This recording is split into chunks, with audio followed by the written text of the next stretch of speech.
Hey guys, welcome back to my YouTube channel. I'm Dr. Olivia, aka the Baby PT. Make sure you're following me on all socials. I post a ton of developmental tips and tricks to help you as a family and to help your little nugget. In today's video, we're gonna get into a video that y'all have tagged me in a bunch of times on how to get your baby to walk. It's a dad using this I would say unconventional way to help him get to walk, and he actually is doing a great activity that I do all the time with my patients.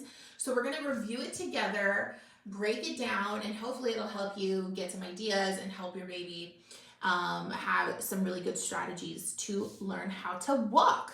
So before we get started, make sure you smash that subscribe button so you don't miss another video posted here on the YouTube. I am getting used to posting on YouTube. It is so different. If you're just now finding me here on YouTube, I am really big into TikToks and Instagram Reels.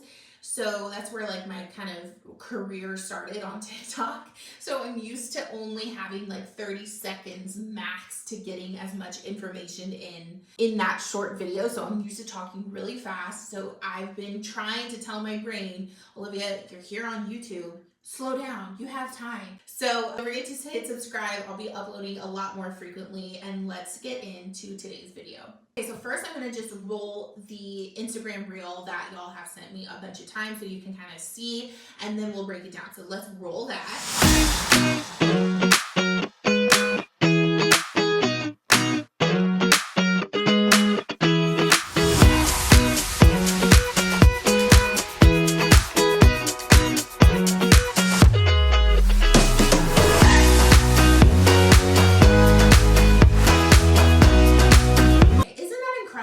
I love to see people and parents working towards helping their baby do major skills like walking. The first thing I did want to note is that the age of the baby is noted on here at 10 months. And if you're new to my channel, or if you're new to me as the baby PT, I have to like put a disclaimer that age, milestones, that timeline just doesn't matter in my book. I would much rather you focus on the sequence of skills before any age. So it does say that he's 10 months, and I will be the first to admit that that is pretty early to start walking. Nothing's wrong with that, and also nothing's wrong if your baby's 15 months and just starting walking. I don't want you to pay attention too much to, oh my god, he's 10 months, my baby's 10 months, or my baby's 9 months, and he's not even crawling yet. Like, girl, don't worry about it. Okay, we'll get to it. I don't want you to like stress out about that. But the first thing I want to get into is I want to talk about the things on his hands, and from like zooming in, it just looks like they're like little gloves, maybe like little mittens. That's an actual really big component of why he's walking. And if you see me looking down, I'm just looking at the clip so I can have something to go by. So the mittens or the gloves are going to help your baby activate that high guard position, because it triggers this reflex when they have something on their hands to keep their hands up and high. So that's a huge component as to why this is helping him walk, because he's already in this what we call a high guard position, where his hands are high and his elbows are probably above like his nipple area, if not like level. So this position helps us balance a lot easier. But when a baby is just starting to walk, it is so normal and expected for them to be in this really high guard position.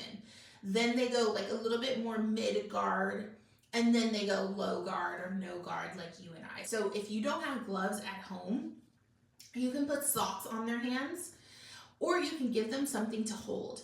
What I like to do is give them like either 2 balls, or if you've seen my TikTok, it went completely viral, of this baby holding limes, and it's like this Mexican myth of you give your baby 2 lines to hold and they start walking. It's the same concept as that.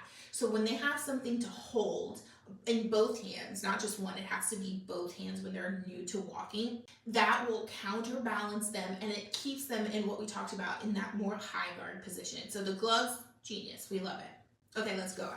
Let's talk about the laptop. There's 2 things. One being, it's a laptop. It's really motivating for a baby. I don't know what it is with electronics, that is so motivating. It's either a laptop, phone, or remote. It's already motivating. It's already something that he wants to touch and play with and hold. So it's already going to entice them to play with it and walk towards it. So number one is the laptop. Number two is the way he's positioned the laptop. So let's take a look at it. So he has the laptop open, and the keyboard is what he's using. If they need to catch their balance, they have that kind of landing to do so. Not only is the keyboard great for him to come in contact with if he needs a quick balance check, but he's keeping the keyboard at eye level, which is really important, because if you put the keyboard too high, then he's going to look up and that's going to throw him off balance. Same if you were to do it too low, that's going to typically get them to look down, and then what happens? They squat down and then they crawl.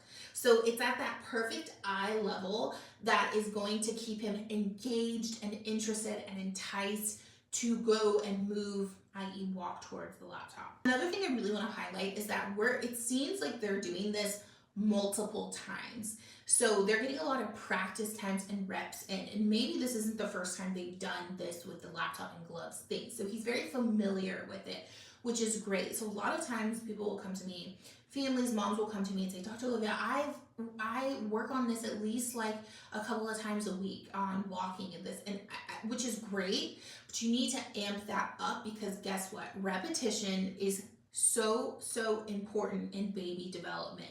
The only way they're going to grasp concepts is by doing them a ton of times. Like, when you think it's too much, do it probably 10 more times and they'll figure it out then. Like, it's just, repetition is so major. And secondly, I want to talk about the fact that he is getting his baby to stand first. So let's roll that clip of, so right here, I'll pause it here. He's standing by himself before he's contacting the keyboard, before he's taking a step. And that is the major key, the major takeaway. If anything, I want you to take out of this video is, in order to walk, your baby has to be able to stand by themselves, like not holding on to things, not holding on to dad, by themselves in the middle of the floor for at least 10 seconds. So they have to be able to stand, support themselves, hold themselves up, balance themselves in standing before they can take a step. So he's setting him up in standing first, kind of letting him get his bearings and his balance first, and then he's offering him the keyboard and enticing him to walk. So that is huge. That's major. So a lot of times I have parents who are working on getting their baby to walk by using walkers, push toys, other kind of like devices, walking with, holding mom's hands, walking between like mom and dad. They're holding hands and they're walking. So they're getting that step work in, which is great. But they're neglecting the fact that they can't stand by themselves yet, which is totally normal. Standing is so important. And like I said before, it's crucial to them being able to walk. In another video, I'll go over all of my favorite tips, tricks, and activities to work on just standing, which seems so simple, right? Like, okay, just stand. But there's so much that goes into your baby being able to stand independently. Like this video, comment down below if you would like to see a video like that. I'd be happy to get that up for you. Okay, the combo of a couple of things have really helped this baby walk. Number one, the gloves, or something they're holding in their hands to get that high guard position. Number two, the laptop, not necessarily the laptop, which you can swap out for a book. Let me get a book, hold on. Okay, so their laptop is being open like this. You can do the same thing with a book. So hold the book so they can come in contact with it on their hands on this side, and then have something really fun and enticing. This is an old yearbook. This is like my dad's yearbook. This is so old.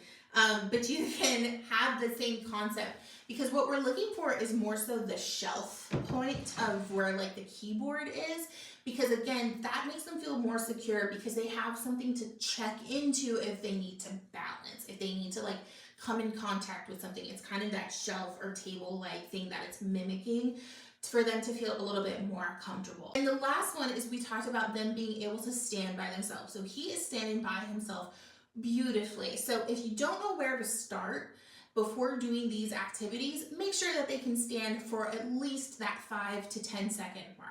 We talked about swapping out, instead of the gloves, we can swap out socks. You can give them 2 things to hold, 2 of their favorite blocks, 2 lines, or something that is the same weight in both hands. I want you to remember that the age doesn't matter, but the sequence of skills does. I want to make sure that they're crawling first, pulling up to stand beautifully, cruising along all of the furniture, and the main one is being able to stand by themselves before they take those steps. That can be as early as this little guy at 10 months, or that can be the 15 to 18 month marks. It doesn't matter. We are just looking for some beautiful skills. Other people might tell you otherwise and be a big stickler for that timeline and that milestone. But for me, I would rather not stress you out and you have fun working on all of these activities to promote all of these sequence of skills, and they naturally kind of hit that milestone at their own time and at their own pace. It's really important to me that y'all kind of know that, and that's kind of like my mission or my ethos of like why I started the whole baby PT. Okay guys, that wraps up today's video. I hope you enjoyed breaking down this really cool activity that you can do at home. It should be super fun. Don't forget, repetition is key. Do it as much as you can throughout the day consistently for a couple of days, and you should see some great progress. Don't forget to leave a comment down below if you want to see a standing video, some exercises and activities for standing. I'd be happy to get that up for you. Don't forget to subscribe, and I will catch you later. Bye guys!